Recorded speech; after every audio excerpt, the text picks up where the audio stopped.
But the amount of damage this illness does to a person is not just a mental and a physical burnout. In many cases, it's also a lack of life experiences. The disorder consumes your whole brain, so most of the time you don't really think about the dangers of life. And you are much more vulnerable and susceptible to be abused later on. Trigger warning. Discussion of heavy topics such as eating disorders and abuse. If you're not in a good headspace, please click out of this video.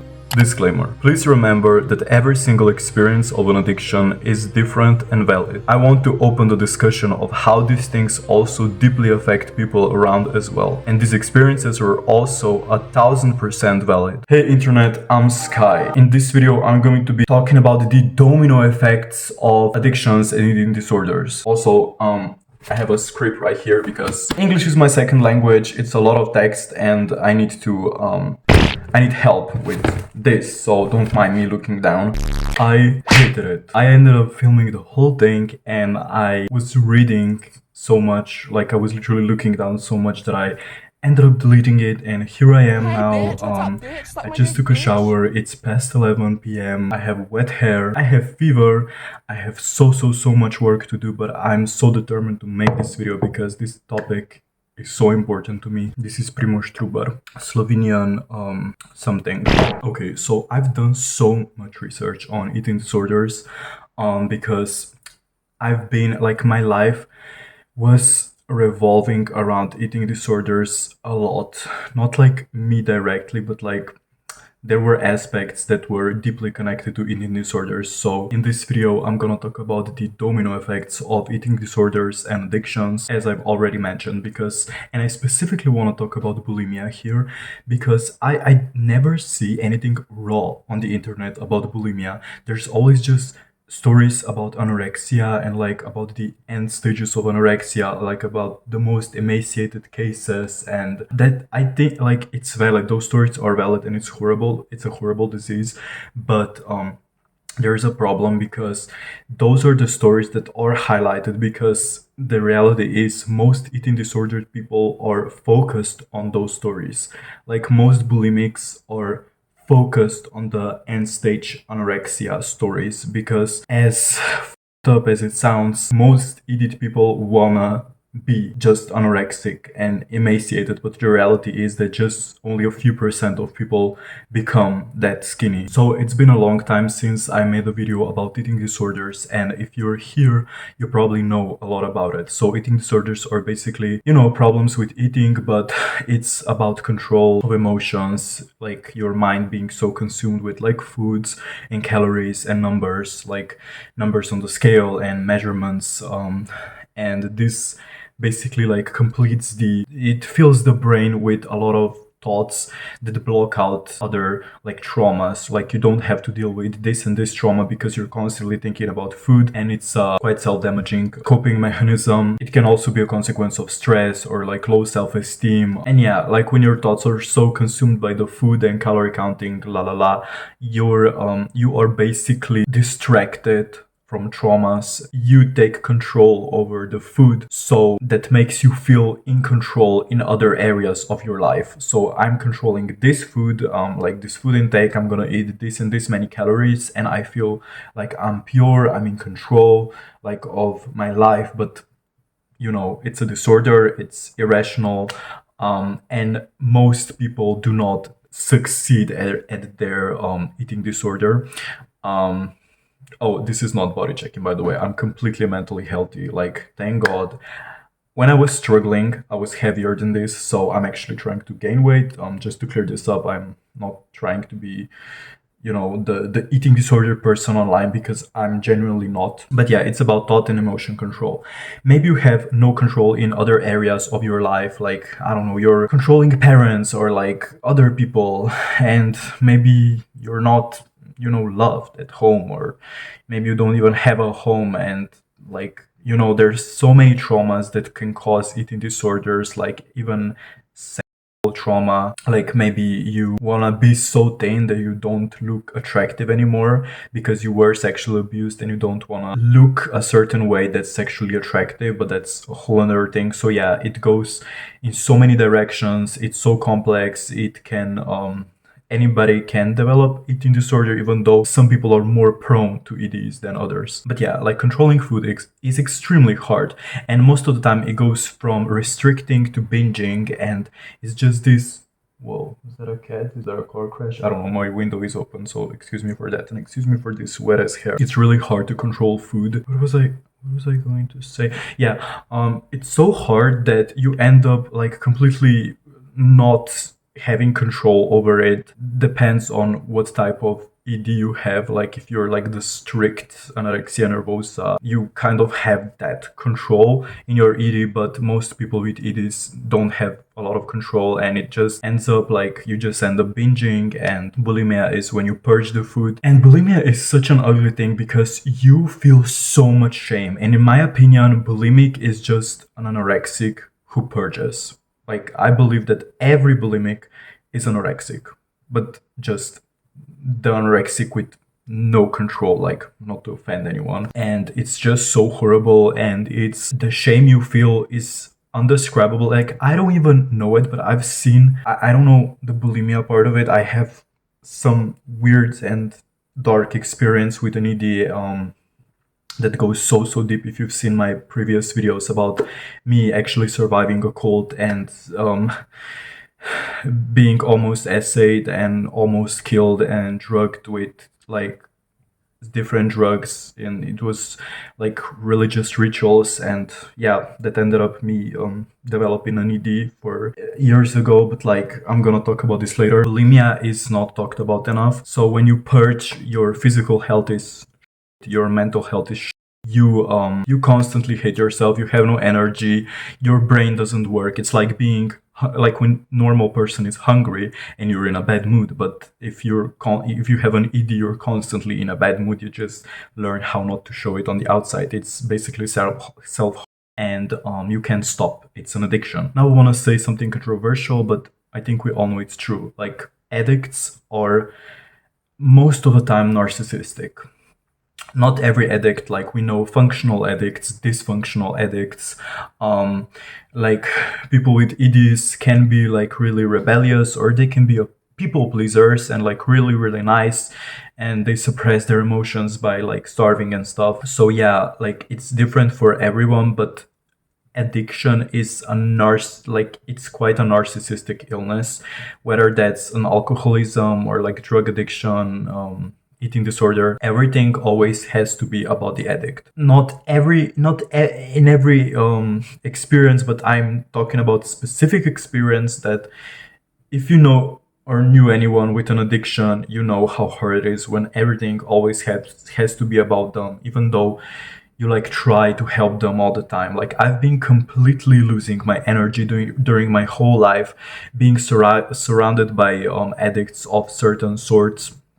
And yeah, I lost so many energy for that. I could not develop a sense of self. I didn't know like what even was the right way of eating or not eating, or like yeah, I was like almost passing out from the worries because of dealing with certain individuals who suffered, and I suffered with them. But like the narcissism was really deep, and not just one person, like many people. And yeah, I was like, no matter how much I tried, I was never a human in the situation. Like, my feelings were not valid.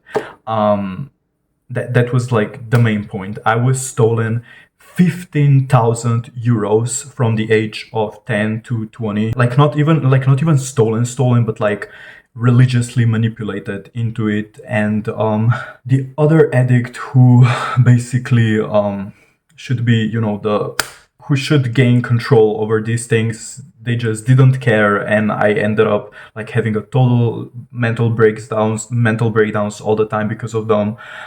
So yeah, basically I have a lot of experiences with addictions, with like the consequences of addictions. I've even been laughed at and like beaten, and I didn't even know that was trauma. Like, up until now, I literally did not know that was trauma. Like, I just thought this is life. Like, this is how it is, you know? It goes so much more deeper than the narcissism, and I will talk about it later. So right now, I want to focus on the complexity of an addiction that is an eating disorder. The person is obviously the victim of this illness, of their inner demons, of the self-hatred. And its symptoms also do affect you as a person. If you're so malnourished, you're not gonna act like yourself. You're not gonna be a good person, basically. In most cases, or in some cases. I don't know about your experience, every experience is valid. You do tend to lose yourself, and you do tend to feel guilty about affecting others. Like, if you're a complete narcissist, you don't care about affecting others, and that's super nice. Yeah, it's different for every person, and these people are fragile and absolutely need love and help. And it's so sad how little understanding some people have about addicts and eating disorders. I literally had this one classmate that was also, now that I see, she was a narcissist, she was a bully, and I did bully her back in literal self-defense. But yeah, I would open up about case of addiction, like I saw and like was struggling with a certain person, and she would literally mock me for it. Like, she would literally, because I was the funny guy, you know, I was just this, I was unhinged in my high school years. I was unhinged. But some people liked it. Some people were like, okay, he's the funny guy. So she was the person who saw me as this funny guy, and she would basically mock my trauma. It's not like when you trauma bond with a friend, when you respect each other, when you respect each other's boundaries, then can also use dark humor to cope, but also like still have boundaries, you know. Like, she was not like that. She also mocked my own problems. Then I would stand up for myself a bit, and she would act offended. So yeah, you can see that I basically experienced a lot of like narcissistic patterns around me, and that also affected me negatively. Like, I had to work over my own narcissism, but like, I don't see myself as a narcissistic person. I always put others before me. But you know, some of the thoughts, and yeah, it's so sad how some people have no empathy, like no sympathy. It's not their responsibility, it's not others people's responsibility that some people struggle with addiction, and like, you're not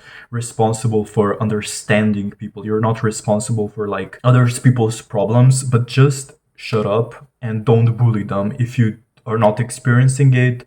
And if you see a person who is struggling, like, just don't be a bully, don't mock it. It's immature, it's evil, and it's sad how some people have no understanding. Like, they just think it's simple, it's easy, you just go over it, or just don't do it, or like and they just expect us to have completely normal lives, like be completely unaffected. Like, if you open up about a certain aspect of your life that's not like normal, like, for example, I personally struggle with energy during my life, like with having no energy because, you know, dealing with so much ish. And some people just don't understand that. Some people are just like, why do you have no energy? Like, and yeah, it's really important to, in my opinion, just think about others. And I don't like to be the victim. I was never the victim. I don't have a victim mentality. Why am I doing this? Like, I think every person should be more understanding, more compassionate. If you didn't see the absolute misery and hell of it, of the addiction, close your mouth. Back to eating disorders. Besides the things that you do to yourself, the worst part of it are the thoughts, the negative, you know, demons in your head, demons. Eating disorder is basically an OCD self-harm type of thing. When what you do to yourself with an ED, it damages your brain, it damages your body. ED death rate is high because of the isolation, not necessarily because you starve yourself so much that you die, but basically like you're so isolated and feel lonely in your eating disorder that you just don't want to live, and you yourself. The more isolated you are, the more severe thoughts become. Like, if you struggle with any sort of OCD, I have struggled with many sorts of OCD, but like not diagnosed, thank God. I don't have those thoughts anymore. But you know, if you struggled, more isolated you are, more of those thoughts you have, because you have no distractions from those thoughts, because these thoughts, like maybe ED thoughts, are the distraction from the world. But yeah, you can obviously even directly die from the eating disorder. And in the worst case, I mean, there are two worst scenarios in my opinion: staying sick, like growing old and being sick and like being alone in it, not loved, people not knowing about it, or people knowing about it but you just staying sick for years and years and years. That's a really sad scenario. And the other case is that you basically like damage your brain and become a vegetable, going into a vegetative state because of your ED, and basically just lie there like a plant. Like that's another really horrible outcome that you don't even want to imagine. One person I've seen, it's not just like, I don't want to go into details, like I don't want to overshare, but yeah, I know like person close to me, not, it wasn't just like long lasting bulimia, it was also severe anorexia nervosa. Like they were literally emaciated, like literally almost a skeleton. I mean, not like the most emaciated, but quite emaciated. So yeah, I'm so glad that they were alive. So yeah, before if you struggle with an ED, think that you're in control. Think about how much control this disorder has over you. Like, let some logic in your head, even though you probably know it. But yeah, and I think that bulimia is so overlooked because everyone who has an ED is streaming towards, anorexia and like the thinness and the purity, and like they don't want to have anything to do with the shame of bulimia. That's my view on it. That's my opinion. You may comment on it. You might disagree. But yeah, like, and I even think that bulimics, they feel a lot more shame than regular binge eaters, because regular binge eaters, like if they don't purge, I mean, they probably don't feel that much shame with about their binging, because they just keep it down and they get fat and they live in this. So yeah, the shame is a horrible thing. Depression, I think that most people with this it is have depression, because like you have to be miserable, you have to be depressed to have an ED. I think so. Like you have to, because it's almost motivational. Like when you don't have a reason to wake up when you're depressed, like maybe your ED is the reason. Like thinking about waking up in the morning, stepping on the scale and looking of how much weight you lost and the achievement of weight loss. So that's a big thing in my opinion. And most elite people, like they wish to be sick enough, thin enough to be treated, thin enough to deserve help. When you are emaciated, people take you more seriously with an ED. People get off your back, like you basically almost look like a child. No one wants to put pressure on a person, an adult person that looks like a child, And it's such a huge issue with this eating disorder, with all eating disorders, that this illness is so competitive in this sick, twisted way. Like, how can an illness be competitive, And it's a disorder that people often want to be triggered in this disorder if they don't want to recover. Like if you want to recover, you don't want to get triggered. But if you're not in recovery, you want to get triggered. And I will explain why later. Yeah, to mentally healthy person, that makes no sense. But like only a few percent of all ED people are thin. So you might look at someone who looks completely normal. They look healthy and they might struggle, like they might purge all the time and or count calories or like feel shame after every meal, and you don't even know it and we don't even know it. And that's why it's so important not to comment on people's bodies, and not to comment on people in general. Like I think that a big thing of being chronically online is also like commenting on other people, because when you're always like on the internet, you get used to comment on like videos and like on people and how they look. But when you come in real life, it's so hard to switch from like commenting on people.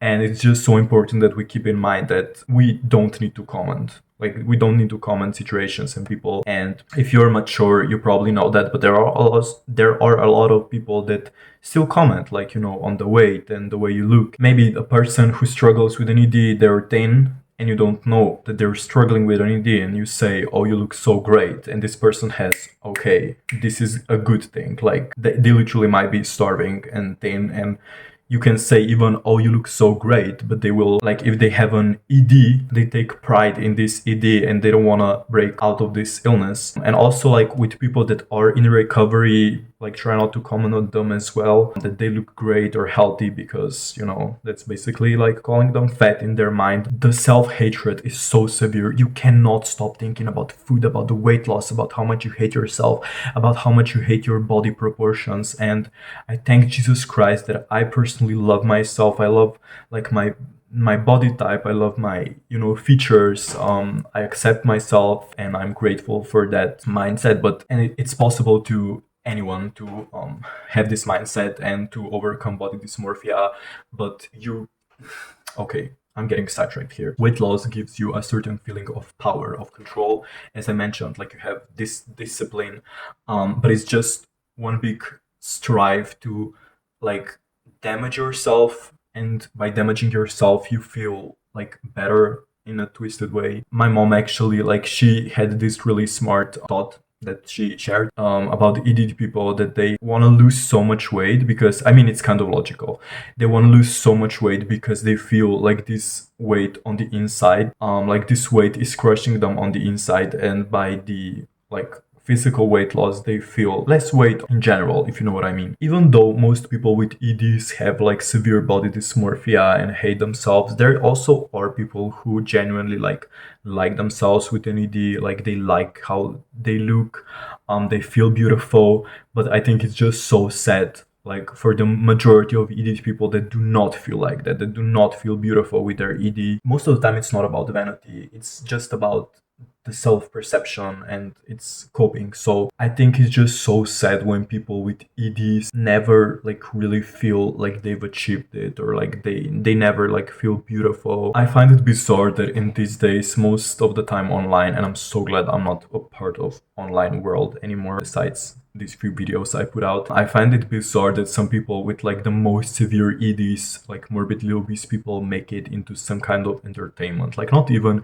in a way, oh, you mock a fat person, but like when people defend their ED and their fatness, and they make TikToks all the time, like every day, where they're like glamorizing their obesity. And it's basically an addict that's defending themselves and their unhealthy behaviors. And on the other hand, you have like emotional binge eaters who generally have like this overload of intelligence and they eat their feelings, But this is still talked about on social media, like regular binging, fat positivity, anorexia. It's talked about on social media. There are thousands of videos about it. No one talks about bulimia. The sad reality of it is just swiped under the rug, and we should discuss it either as sufferers or as people who dealt with other people with this illness, because this is also a valid and traumatic situation. Bulimia's hatred is one of the most severe self-hatreds I've ever seen. It's literally like seeing a demon grasping to be fed, like can't stop, like you just eat and eat and eat and you can't stop until you're so full that you're literally like this, and if you like stood straight, your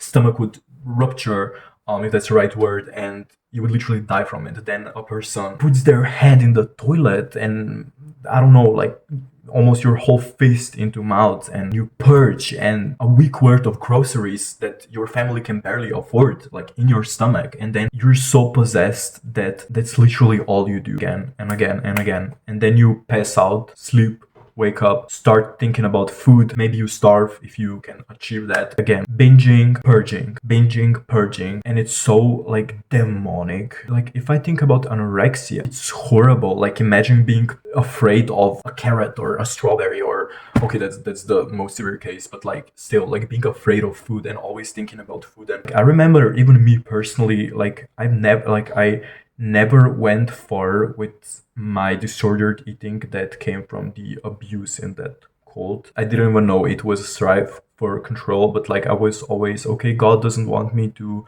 harm myself in this way. That was years ago. But yeah, I just remember like being so afraid of food. You just see this food and you're just terrified of it, and that's all you like, that's literally all you think about all the time. I cannot even imagine purging. I've seen a person who suffered so much with like bulimia, and it was so horrible, but rarely anyone talks about it because it's a disorder of shame. Bulimia is one big pool of shame. Head in the toilet, where people literally take dumps. That's your everyday, like just the empty stomach, completely messed up blood sugar and electrolytes levels, maybe even rotten teeth, stomach issues, digestion issues, mental, like obviously the thoughts and self-hatred. You never feel satisfied, you are so irritable, and then you cry, and then you hit yourself, being isolated with shame while everyone or most people have lives. You don't even know what a normal day is. You don't even know what normal eating is. You cannot imagine your life without an eating disorder because it is such a heavy addiction. And most people with EDs are suicidal. because ED itself is a different type of suffering. And there's another type of shame when you realize your ED is affecting your loved ones, or even worse, if no one cares. People who suffer from an ED and no one knows about it and no one cares about it, or like people knowing about it and not caring about it. If you have an experience with that, you can share it here because this video is to be like completely raw and open. But that's the reality. Your ED and your triggers are your responsibility. If people don't care about it, like it's not on them to care about your ED. And that's just the reality. And if you have an ED, you most probably know that your triggers are your responsibility. Like most people with EDs are quite intelligent, but there's also such a complex environment people around you have to create for you not to be triggered if you're trying to recover. Or it's always like, you know, what to say, what not to say, how to act, like how do even we eat, like how can I eat if this person is struggling? And then you're basically a child that feels guilty eating something because maybe that's gonna trigger another person. Like it's so messed up, and it's obviously very, very painful to watch eat person. Being one is another type of hell, and if that lasts over a decade every single day, and then another decade seeing them in even darker state of mind, like a lot darker. Yeah, that's also traumatizing, but let's not overshare. It is damage your brain, like they shrink your perspective on this system of foods, and if that's your life, even recovery isn't enough for you to start living. Like recovery is scary itself because you're giving up this addiction, but even if you do manage to recover, you are not mentally equipped for life, because if your mind was on food and calories and purging, binging years and years and years, you don't think about, you know, life in general. Like even if you think about life in general, a lot of the times you don't understand certain things, like understand certain relationships. Like you are full of darkness, you live in darkness. How can you see certain things clearly if you haven't thought about certain things for I don't know how many years, because all you thought about is food? I've talked with an idiot person and was asking them like, hey, you like, what about the time when you were like this old or went there? And they were literally like, I do not remember. All I remember was thinking about food all the time. Idiot people have very low self-esteem, which automatically makes you a perfect victim for an abuser. Your brain is basically kind of frozen in the time when you developed your ED. You're not as immature, but there's a certain part of your thought process that's frozen in the time you were ED for the first time. If you developed an ED at 12 and try to recover at 25, you're still gonna be less mature because your brain wasn't developing in the right way. Just look at Eugenia Cooney, for example. She's 30 years old, almost 30, or like 28 or something, and she's acting like a 10-year-old girl, and she is enough self-aware that she knows that she's adult and she can act like an adult. But it just annoys me when some people comment on her videos and are like, oh, she's a fully grown woman, she should be able to take care of herself, like look at her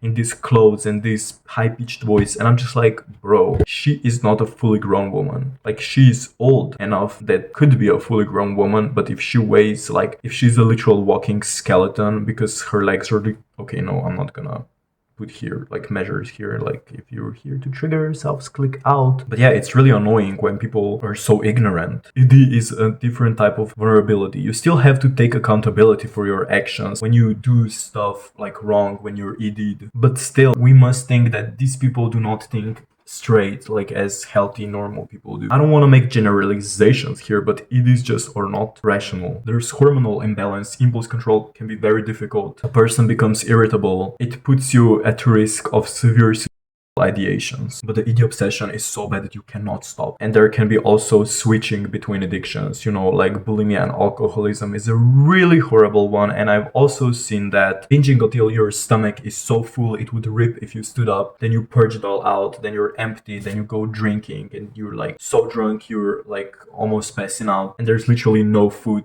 at home, so you have to like you steal money from others for food because there's literally no food in the house. You end up mixing flour and cocoa powder with water and eating that and like purging it. It's so scary. It's so scary. Then you puke it out. Then you go to the nearest grocery store to buy 2 bottles of wine and drinking it all. And then your family has to lock up the fridge with a metal chain. It's so traumatizing for the addict and for everyone around. Every eating disorder experience is valid, no matter how not severe it is, no matter how like not long lasting or long lasting it is. You deserve help. You don't have to have an ED for I don't know how many years to deserve help. You don't have to be thin to deserve help. And if you know someone who suffers with an ED, it must be horrible if that's your parent when you're like a child. Your experience is also super valid, not just theirs, yours as well. If you're a person who struggles with a person near them who has an ED, you're not alone in this. And I'm also making this video because there's literally no videos with about like family members experiencing that, or like friend. If you're a boyfriend and your girlfriend has like an eating disorder or vice versa. Yeah, they're just documentaries, and it's just it's so clinical, it's so stiff, it's so like dead, you know. No matter how dark it is or how dark it gets or how dark it is getting right now, and maybe it's even gonna get darker, there's still a light in the end of the tunnel, and you really have to learn to prioritize yourself if you're dealing with an addict, because you can literally put all of your energy towards that addict and they might even say you don't love them. I've heard that. I literally put my whole life energy towards an addict and was literally treated like I don't care, like as I'm responsible for it in some sick, twisted way, and that I want them to die. And I will forever be grateful that I have God in this situation, like that I have this faith, because I feel inner peace. I'm at peace all the time. Even though if I don't have energy, I always feel powerful and peaceful on the inside. If you've seen my previous 2 videos about my cult experience, you know I'm in a very explosive time of my life. You know, I realized that I was actually a cult abuse victim for the past 10 years. And there's a lot of stuff I know now, but I didn't know before. And it also put me, you know, that's just one part of it. It puts you off like schoolwork, for example. Like I know I have quite good grades, like quite great grades, but when there's just so much shit you're dealing with, it affects your school life. Like this, all the cold stuff, it did affect my like life in general, and like my school and job life, and for like certain quite long period of time. Um, and that's just the reality that no one talks about when we talk about mental health issues. It's always like, oh yeah, you're struggling with this and that, but no one talks about, okay, I literally have no energy to, you know, like work or like go to school. Like there's literally zero energy. And like literally people do not talk about it. And most people who just say, oh, you just have to prioritize yourself, you just have to do this and that, they do not fucking understand. I was literally talking to one person, and I was like talking about a certain like traumas I have and how much it affected me, how much it blocked me. He was literally like, yeah, don't let your trauma define you, you just have to go through it. And I'm like, yeah, I know that, but it's not that easy. Like if you're literally with all of these burdens, you can't just, you know, you can't just go out there and do all of this stuff. You literally cannot. You struggle to live every day, and you have to make little steps every day. And I personally am working on that, and I came so far, but people just don't talk about it and people do not understand. And I'm making this video and I am vulnerable and I am honest and I am oversharing, but I'm saying it because I want to be a person on the internet who understands. I was not knowingly orally drugged for years with like ketamine. I was literally in a K-hole, and I did not know it. I was that was a part of that cult I experienced, and I didn't know it at the time. Like I recently even found out I was actually being drugged. Like all the time I thought, oh, these were some kind of demonic attacks, and it was so ridiculous. But like when there's a religion, it also like it's so hard to get out of it, because you're taught, you're like, oh, if I say this or if I don't do this, God is gonna punish me, I'm gonna go to hell, blah blah blah. So yeah, that's another type of hell. But when I started to have ED thoughts, it was that part, like it was that time when I was kind of like coming out from that K-hole experience that was lasting intensively for like a year. And I do not know how I'm even alive, because I literally was disassociated completely, and I was seeing space and stars and I don't know how many stuff, and going to school, and people had no idea about it.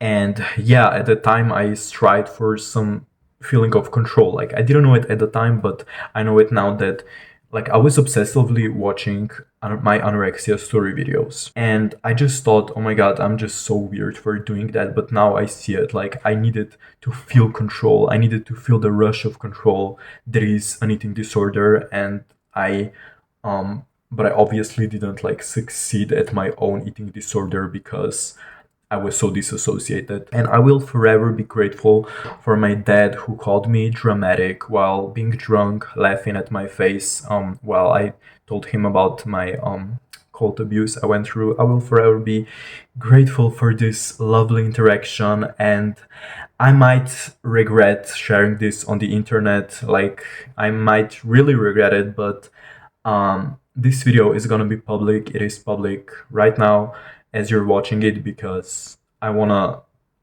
talk. And social media is to be social, and social media is to talk and be honest. And this definitely was oversharing, but yeah, you can just imagine what kind of shit I'm dealing with, and I'm doing amazing. Genuinely, thank God. Thank you, Jesus Christ, my Lord, that I'm actually like that I came so far. Um, but again, it's my personal fate. Yeah, like I think that what triggered that obsession with eating disorders in me was just all of that emotional abuse and all that suppressed anger. Because when you're in a cult, you can't, express your anger towards, the cult leader or leaders. Because if you do that, God is gonna punish you because God called this person. You think that, and I just realized this year that I have so much suppressed anger, and like toxic thoughts that I did control, and I do control a lot, and I don't have them even now. But I had a lot of toxic, I had toxic mentality for quite a long time, and now I just realized that all of this ED thoughts just came from the strive for control over my life. Stolen money, my sexual life was affected. Like, the other person was sexually abused so harsh, like such a horrible sexual abuse for years and years and years, like religious sexual abuse, and there's just so many people involved, and like so many of us were drugged severely, um and yeah, and while I had those ED thoughts, I felt like shit, I looked like shit, I was so sleep deprived. I didn't even lose weight. Like, I was constantly thinking about losing weight but then gaining it, and now that I'm actually quite thin, I have like the most amazing relationship with food. ED trigger is something you can't put in the words as you're experiencing it if you do not know, like, that you're going through it. Like, you might be going through it, but you don't know like what's going on in your brain. Um, and a lot of the people who have EDs don't even realize it. But ED trigger is basically this rush of power. So like, you're thinking about the control you're gonna get, and like the weight you're gonna lose, and it's almost like aspirational, and you see other people making it and um, achieving it, and it gives you like this rush of power. And then the thought of like becoming emaciated and like scaring people away with how emaciated you are, they were gonna see you and say, oh, this person has so much control, like they haven't eaten for I don't know how many months. I mean, haven't eaten, like didn't eat as much. It can also come from SA trauma, as I mentioned, but starvation eventually kicks you in the ass, and it's a problem when you're so mentally ill you cannot provide for yourself. It also can make you, as I mentioned, steal money from others. Food itself, stealing food, like some people even turn into prostitution because they're so mentally ill with an eating disorder they are unable to work, and that's another severe case, but it also happens. And let's be honest, let's talk about it. It gets so dark with EDs. So yeah, not to mention other issues as like stomach issues, osteoporosis, hair loss, loose skin, rotten teeth loss, and the loss of human connection, because often no one in real life understands what you're going through. They don't know what to do, and if they might even not know that you're going through it, because it's a disorder full of hiding and shame. You are in a state when you need love, like you're so needy for love with an ED that you can be easily manipulated, like some anorexics remain lifelong virgins, and if they wanna like live a normal life, or actually yeah, a normal life, they still are so vulnerable that they can easily encounter a predator and they don't know what even love is because they were so isolated before with their ED. And it's really important to work through issues that cause your eating disorder, and ED itself, and ED behaviors, but like issues that cause your eating disorder. And even if you don't recover, even if you're so addicted that you do not recover, it's so important to at least manage it, like at least to have some help, and at least to be on a level when you are like, you know, surviving with more quality than not doing anything at all, and that you have enough social skills to protect yourself. You're worthy of help at any point of an ED, and there's a way out. You can also live healthily and work out without having an ED. You know, I had a lot of those thoughts when I didn't know that you can, you know, you can take care of your body and what you eat and like working out without having an ED, because I was so, you know, like life was so surrounded with EDs. But yeah, like you can absolutely love yourself and like work out from self-love. And also if you need to lose weight, you can do it in a healthy way, mentally and physically. If you are down to raw conversations, feel free to subscribe, to like this video, to leave a comment. You can follow me on Instagram if you want to. And yeah, this is basically it. Sky loves you, God bless you, and I can't wait to interact with you on this platform. Bye bye.